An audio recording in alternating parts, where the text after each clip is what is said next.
Initial diagnosis takes place on the riverbank.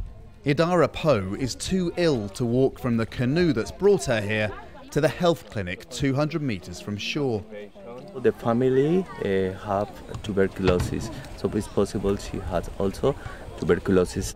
It was later confirmed Po has become the latest victim of a tuberculosis or TB epidemic sweeping across Papua New Guinea.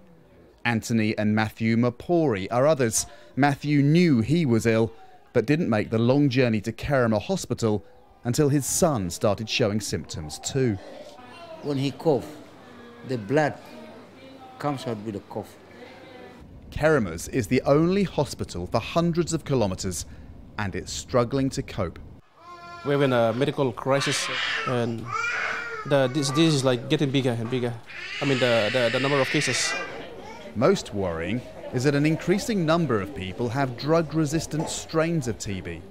If you don't follow up on your TB treatment, if you don't take it for 6 months, if you don't take all the right doses of drugs and all at the same time, it can create resistance to antibiotics, and that's when you get multi-drug resistance.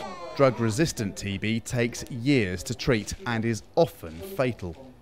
A few doctors, some with the charity Doctors Without Borders, now take treatment on the road to the villages that dot the forest.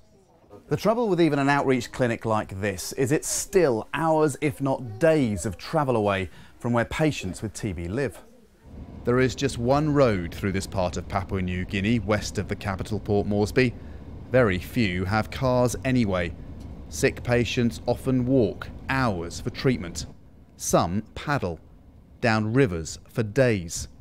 The access to care for patients is very complicated because of the geography, because of the condition, because of the weather.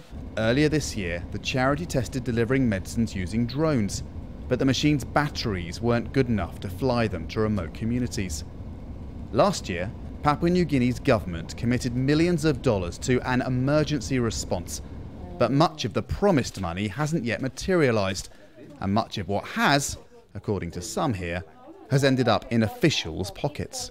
Corruption is endangering the lives of our people significantly. They're paying the ultimate price.